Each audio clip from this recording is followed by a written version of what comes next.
So a little bit about the drum and the importance of drum. Why is it? So I asked you guys, why is it drumming? Why is it not a guitar? Why is it not a violin? Why is it like drumming that is so connected with spirituality in Orisha tradition? Every tradition, some people say because it's the heartbeat. The heartbeat represents the drum. The drum brings a different ashe. All these cultures have a drum related to them. Every single ancient culture will drum because there's something about that vibration that raises the energy of spirit. It calls spirit. You know, in the Konga, Kongwa means to call God. In Bantu, in one of the forms of Kikongo, it means to call God.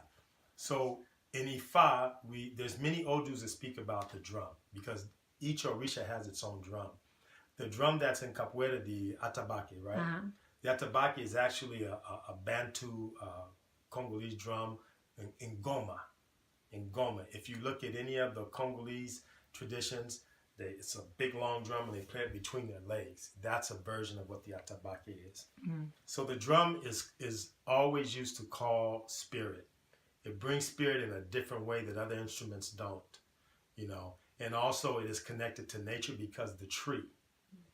The certain trees that are used for certain drums, Ifa says the trees get the language of human beings. The trees are always listening. And then the animal, Ifa says that the animal will speak forever. So the animal connects to the wood, which is always hearing the voice of human beings. The trees collect the voice of human beings. You cut the tree down, you make the drum, and then the skin, the sacrifice of the animal will always speak. There's stories of saying, what's the thing that will always speak when it's dead? It's the skin of an animal. You know, so the animal becomes sacred and connects with that other part of nature. So when you're playing, you're also invoking the ashe of that animal. You're invoking the ashe of the earth from the tree. So all of these things come together. And each Orisha has its own drum, like I was saying that. There's an Odu, Osa Ugbe, but the nickname is Osa Lu Ogbe, Ilu meaning drum. Osa Lu Ogbe. Osa dances, Ogbe drums. So it's talking about the marriage between the dancer and the drummer and the dancer.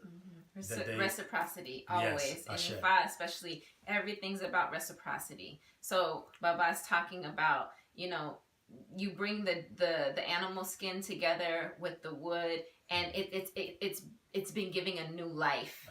And you know, you're always calling on reawakening that energy that the wood and that animal spirit is coming together now and reliving in a new life in the form of a drum.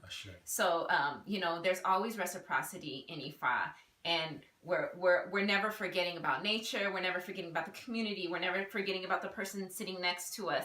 It's always, you know, it's a circle, right? Where it's always happening, always, and we should always be thinking about you know, the past, the present, the future, you know, heaven here on earth, and always trying to be in the middle of the tray. So, but you know, we're always practicing this reciprocity. Ashe. And that spirit of the drum is called Ayan, or Ayangalu, is the spirit of the drum. You know, and so that gives humans a piece to connect, because we're the ones that hit the drum.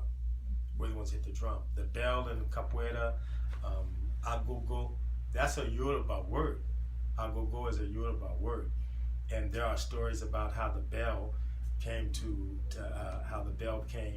earth and was being attacked because the drums were jealous of the bell. You know, the drums were jealous of the bell because the bell is always strong and it's connected to a goon. And the Ifa says no matter how the weather is, if it rains, it's too hot, the bell will always play. The bell will always play. The bell can't be defeated. There's an Odu, I think it's Ogbel Kanran, that speaks of how the drums were jealous of the bell.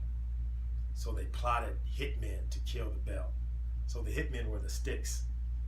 And so the hitmen would come and they tried to break. They kept breaking. They kept breaking. They kept breaking because the bell was so strong. So this also talks about the importance of being strong and being protected. That's a whole other story.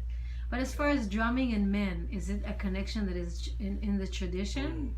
Well, there are women that drum, and there are sacred drums for women, but that's in another society that is a branch of Ifa.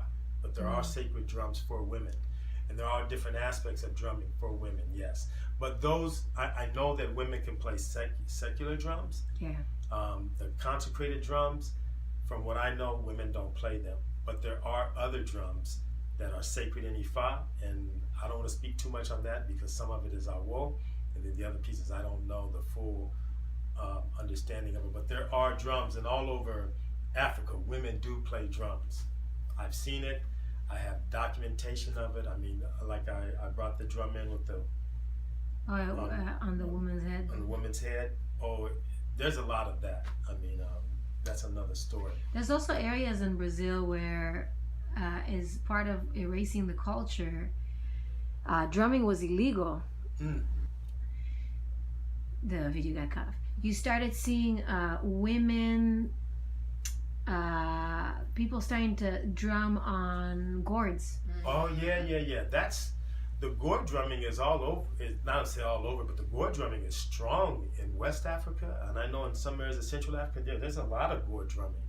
Like with that the women stick, play, the even in same water. stuff. Yeah. Even in I've water. seen that. I've Yeah. seen that. Yeah, there's gourd drumming all over, and then there are some secret societies I know in women's societies. I'll say women's societies in Guinea, where the women play drums. In Guinea, I don't want to say it's Baga people, but I'm not sure. But yeah, even in Guinea they have that, and like I said, Yoruba land is huge. There's many different sects of Yoruba land, but there's different types of drumming too. We just think of skin drumming, but there's gourd drumming as well. And then there's also areas where they drum the water. Yeah, I've seen that. Yeah. I've seen that in Hawaii. In Hawaii. Oh. I think if I remember correctly. I know they have it. I know they have it in Africa too. But yeah, there's different types of drumming. We just think of skin drumming, but there's also, like we talked about, the calabash. There's drumming that way too. You know, with sticks and also having rings on your fingers and playing that way. Yeah. The Fulani do that as well. Mostly the men in the Fulani, but again, I mean, Africa, huge continent. Yeah. So many different ethnic groups. But in terms of the Yoruba, there's other aspects of drumming that I know, but I think they're probably part of societies that are secret. But I have seen the evidence of that. But I don't want to speak too much on that. Some of that is Awo, and I'm not that familiar with all of that.